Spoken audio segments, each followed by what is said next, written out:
আজকে আপনার ঘরে দেখামু আঙ্গর গ্রামের একটা সিন। তা আঙ্গর বাড়ির মধ্যে থেকেই শুরু করলাম। এটা হইতাছে আঙ্গর বাড়ির উঠান। আসসালামু আলাইকুম।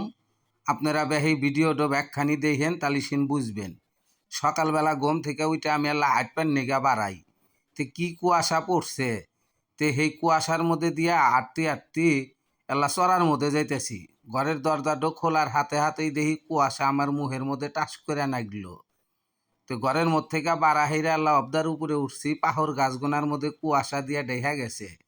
এহেন দিয়া বাদুর থাকে, তাই এই ঠান্ডার ঠেলায় একটা বাদুরও নাই এই গাছগুনার মধ্যে। তো গুদা গুদা লোক পোলাপান শাক বেচপার যাইতেছে ধীরে ধীরে আইটা কাঁচা সড়ক দিয়ে আঙ্গুর বাড়ির সামনে দিয়া। তে এই পোলাপান গোনা হইতেছে এই শাক বেচবো, বেচা আর এক বাজার করে নিয়ে আসবো। তে বেলা কেবল উঠতেছে, সূর্যটো কেবল উপরমিক উঠতেছে, কুয়াশা এখনো ছাড়েই নাই। আল্লাহ বাদেশিন ধীরে ধীরে সাপ হবো। তা আমিও একটু বট গাছের শেকড় ধরে আল্লাহ জল্লই জল্লই খেলতেছি, মানে শরীরের আল্লাহ ব্যায়াম হইল। তে আসছি আল্লাহ চাইনাবাদ 2 নাম্বারে। ব্যায়াম করতে করতে জাগরে খিদা নাগে হয়রান হয়ে যায়, তারা এরকম টং দোহানে আইসে। তো এই টং দোহানের 4 মুড়া দিয়ে আল্লাহ বেড়া দিয়ে নিছে। তা না হলে বাতাস নাগে, কুয়াশা নাগে, এখানে যারা চা খাইব শীতের নেগা চা খাওয়া জুলুম হয়ে জায়গা। তে কাহা ফেলাক্সের মধ্যে বাইর থেকে গরম পানি নিয়ে আইসে চা বেচার নেইগা। কাস্টমার একটু দুটো বলে আসিল, কেবলই বলে গেছে গা। মেলা মানুষ তরার মধ্যে কাম করবার যায়, যাওয়ার আগে হেনাল্লা বিস্কুট চা পানি খায়া হেরা বাড়ায়। এই যে এক ভাই খাড়া হইছে, কামে যাব, কাশি হান নিয়ে আসে, আর এই যে ঠিলা দেখতেছেন এই ঠিলার মধ্যে থাকে পানি। তে কুয়াশার মধ্যে তো কিছুই দেখা যাইতেছে না। এখানে একটা ফাইন বাঁশের চার আছে। এপার থেকে ওপারের যারা লোকজন থাকে তারা এই একমাত্র এই চার দিয়েই চলাচল করে। আর যখন বানের সময় থাকে নিচ দিয়া পানি। তো এখন তো বান নাই, পানি শুকা গেছে, তাও চারডো থুয়ে দিছে। বৃষ্টি হইলেও এই চারের নিচ দিয়া পানি জমা থাকে।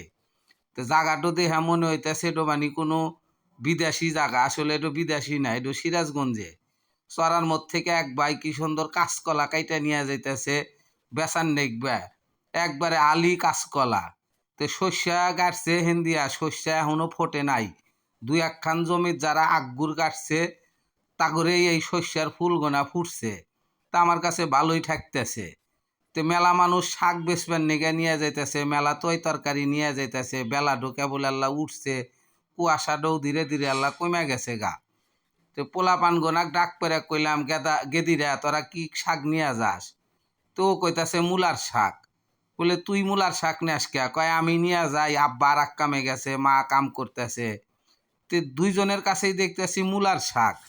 তো এই গাদার কাছে আবার আর এক শাক, এটার নাম হইতেছে বৈতার শাক।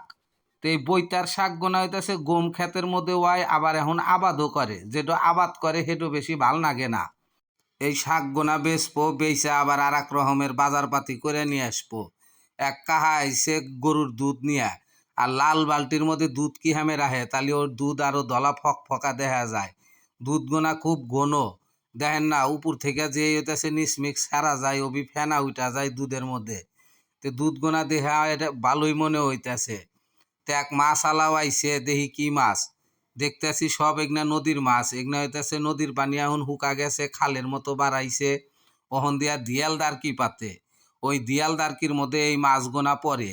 দেশাল কইও আছে, ট্যাংরা আছে, পুটি আছে, কয়েকটা শিংও আছে। মাছ কয়টার দাম চাইলো 200 টাকা, পরে 180 টাকা দিয়ে নিলাম। কয় আর 5 টাকা দিও। বলে আচ্ছা ঠোঙ্গা মধ্যে তোল। তো ঠোঙ্গার মধ্যে তুলতেও ভয় করতেছে, এর মধ্যে কয়েকটা গুদা গুদা শিং আছে।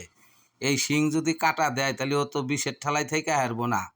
ভাই তাই না মাক কইলাম, মা এনা কুলার মধ্যে ডালো, গুদা গুদা কেরাইলা কেরাইলা শিং আছে, না হলে কিন্তু কাটা দিব। তে কইতাছে আমি এখনই কাটি, দেরি হলি পারে মাছ গোনা কুইয়া হয়ে যাব। বলে হ, তুমি ধীরে ধীরে কাটো, আর দুপুরে আমাকে চরচরি করে দিও।